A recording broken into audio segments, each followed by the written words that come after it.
Maksudnya sebenarnya diri kita sendiri juga sebenarnya sadar akan, tapi pada ketika di lapangan itu akan terjadi aja mau dalam bentuk AIUEO. Pride itu menghalangi ya. Iya, pride itu menghalangi kita tuh, negara kita tuh pride yang paling tertinggi loh sebenarnya. Harga diri. Amerika juga tuh. Makanya tiba-tiba demokrasi itu harga. Mungkin lu tadi juga masalah pride doang dah sama si klien yang tadi.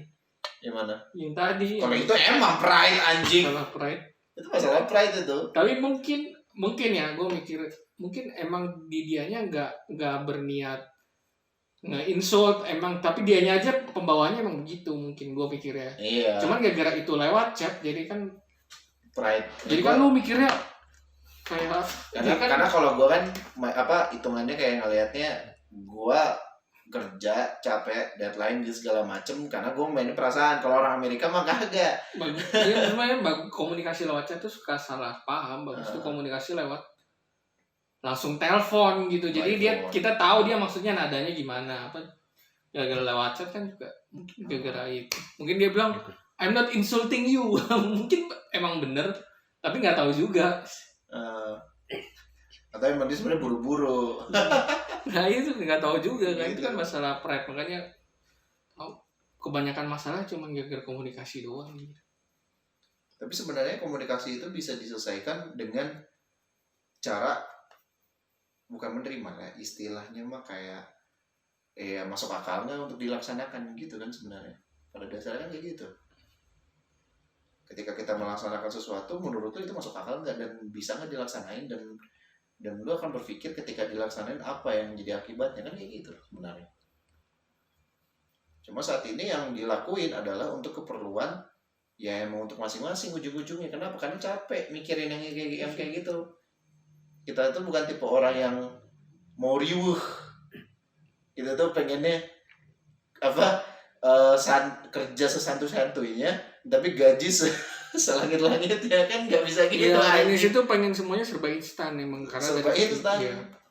Jadi bilang karena emang ya dari kecil udah diajarin kayak gitu, serba instan. Pendidikan Indonesia ngajarin kayak gitu, tahu nggak kenapa? Karena gini, ini kita nih sekolah SD, kita lulus SD gimana caranya lulus SD?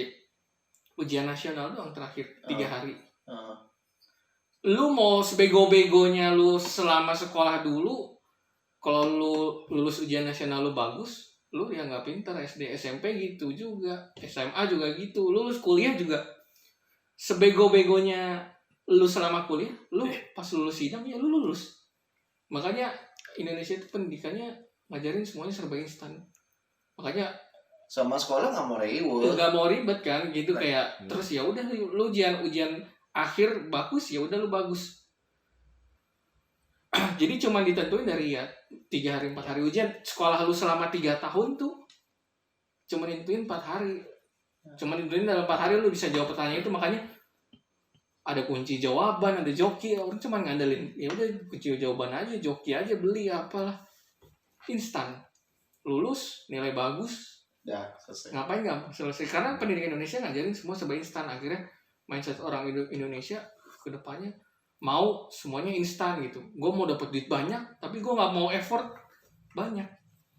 Gue mau anggota DPR lah, gitu lah. Gue mau ya jadi apapun lah, pokoknya dapat duit banyak. Jadi yang dilihat ini ya result oriented. Jadi berorientasi ke hasil, bukan ke progres. Iya. Saya kata ya kalau sekolah yang sekarang gimana, apa masih kayak gitu? Saya kan udah lama nggak sekolah nih.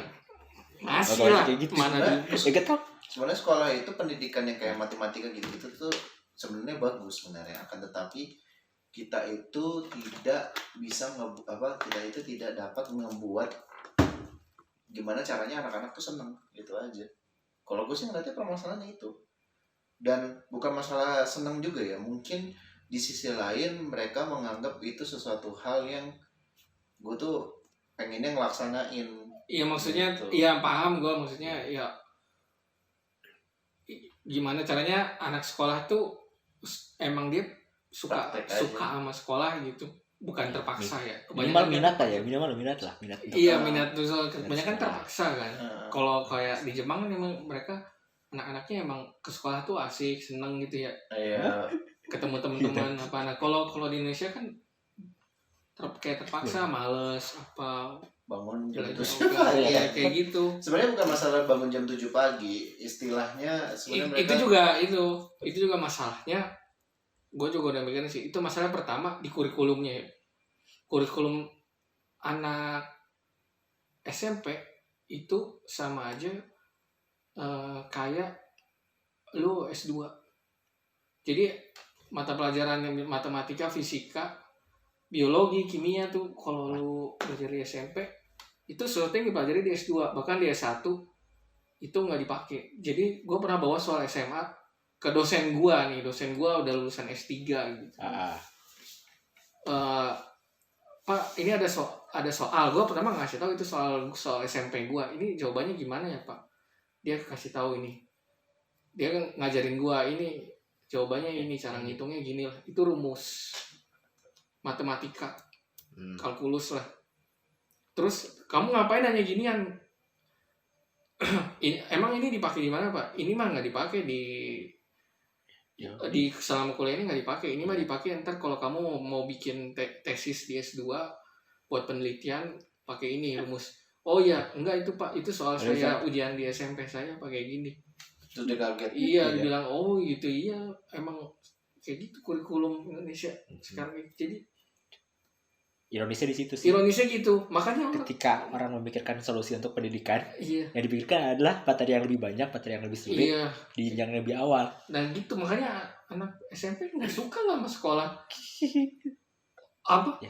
Anak umur 14, 12 tahun sampai 15 tahun disuruh mikir buat hal S2, profesor gitu. Pertama itu, kedua juga pendidikan paling dasar kan pertama dari orang tua ya. Orang tua Indonesia tuh cuman ngelihat nilai rapot.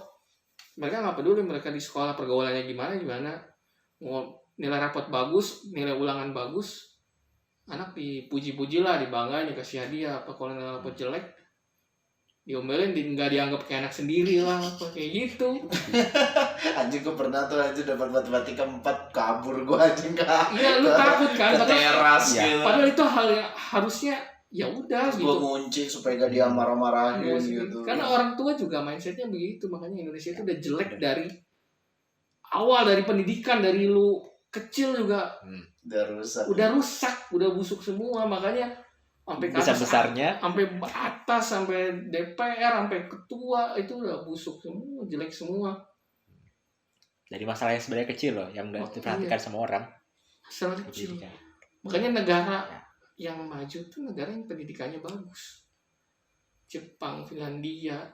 Jepang nggak tahu ya, maksudnya kalau Asia setahu saya mirip-mirip. Iya. Jadi kayak sekolah di Indonesia, Cina, Jepang itu mirip-mirip sistem sekolah. Kalau kayak di Finlandia kan yang katanya paling bagus. Paling bagus. Di sana itu London. kayak waktu sekolahnya aja mungkin nggak sampai jam 12 siang. Mereka masuk jam 7, jam 11 sudah boleh cabut, udah boleh ngelakuin aktivitas yang lain. PR nggak ada gitu. Terus sisanya Dan yang difokuskan memang bukan materi tapi lebih ke sikap perilaku anak. dia ini etika. Dia mendidikan etika Pendidikan sebenarnya. etika. Dia sistemnya model kayak London sebenarnya, tapi London itu kan strict banget ya. Itu yang ngebuat London tuh kayak di depan mata kita tuh kayak anggun banget, padahal mah bullshit di depan tuh anjing gitu. Karena mereka pendidikan etikanya tuh sangat tinggi gitu. Tapi Finlandia itu ngebuat kondisi ya lu mengerjakan sesuatu yang emang lu suka gitu. Nah, situ gurunya ngarahin. Gurunya ngarahin, lu kalau mau suka gini, gitu. lu mainnya instrumennya kayak Iya. gini, dia bagusnya kayak gini. Kalau lu memang mau, anggaplah lu tujuannya mau jadi pemain musik terhebat, kamu harus tahu pemasarannya gimana. Coba kamu cari. Jadi mereka explore otomatis. Coba kamu cari, otomatis kan mereka cari sendiri gimana caranya gitu. Sih. Dan di sana juga nggak ada sekolah yang lebih bagus. Akreditas sekolah itu nggak ada. Jadi semua sekolah sama di sana. Iya. Jadi ya nggak ada istilah sekolah favorit sama favorit Iya, gitu, nggak ada. Ya itu juga jelek di Indonesia, jadi kayak Sama ini Merusak. makhluk-makhluknya mereka, gue sebutnya makhluk ya. Ya. Makhluk-makhluknya mereka jumlahnya tidak terlalu banyak, jadi ke manage juga sama guru. Karena di sana Oke. juga guru itu dibayar nggak sih? Dan gue lupa, enggak ya? Bayar loh. Bayar ya? Iya. Oh, tapi kan kalau nggak salah, walaupun dibayar juga nggak gede-gede amat. Tapi mereka senang-senang aja. Gaji guru itu. Gede ya? Walau nggak sih. tahu. Kalau nggak salah di situ Apakah- juga pengangguran aja dibayar kok. Apakah mungkin guru itu saking dibayarnya murah tapi karena beban jobnya nggak banyak, jadi bisa kerja yang lain. Oh iya, Jadi jadi bisa guru. kerjain yang lain Nah, kebutuhan kan. dia adalah seorang profesional apa dan ngajarin jadi guru itu untuk ngasih ilmunya dia. Eh, Iya. Tapi sebenarnya permasalahan kita juga kayak gitu sih Zar. Pertama kita banyak orang, terus yang kedua kita tuh sebenarnya sifat pemalas sebenarnya. Iya, makanya Kita gue tuh sebenarnya makanya pemalas. tadi Dan gue jelasin maksudnya di sini Bisa tuh gitu. Iya. sebenarnya gue juga pemalas udah gitu loh. tertanam Terus- kenapa malas Iya. tuh ada gitu. gitu. Kenapa orang Indonesia itu malas pengen semuanya instan gitu. Gitu. Tapi sebenarnya pemalas itu ada dua versi sebenarnya. Pemalas untuk melakukan sesuatu hal yang emang kita harus rajinkan, ada juga yang pemalas untuk mencari solusi yang gimana ya kita harus menyelesaikannya dengan Solusinya lebih instan. cepat. Itu ada dua hal sebenarnya. Ya, sumbernya Pemalas. gara-gara yang tadi. Sumbernya yang tadi. Iya, Iya. makanya tadi gue Iya. yang gue pikirin kenapa sih orang Indonesia itu pemalas pengen semuanya instan? Eh, Karena dari kecilnya udah dididik kayak gitu. Dari kecil udah dididik kayak gitu.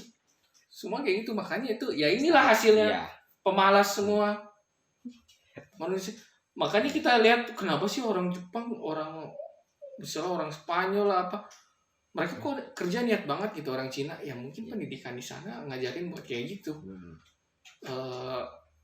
Rajin, apa, tertib, teliti lah apa. Oh ya, saya juga baru ingat kalau yang di Jepang itu, kalau masih SD itu nggak materi, dia lebih pendidikannya itu lebih fokus ke bantuin orang tua, entah itu bersih-bersih atau diajarin masak, dia basic kitchen lah. Ya, mereka- basic laundry, Makanya basic mereka chore. suka terus Iya. Di sana kan Iya. pegawai pembersih sekolah nggak ada, kayak CS nggak ada. Yang bersih mah mereka sendiri dan itu dibimbing. Anak kelas 1 dibimbing sama anak kelas 6, anak kelas 2 dibimbing sama kelas 5, anak kelas 3 dibimbing sama kelas 4. Kalau catatan kayak gitu itu SD. Ngebentuk perilakunya dulu. Nah, pas iya, SMP. sebenarnya perilaku sebenarnya. perilaku. Nah. Makanya apa kayak tingkat kriminal ya Tinggi. rendah. Rendah kalau di Jepang rendah. Rendah. Kayak ini aja lah, kayak misalnya kan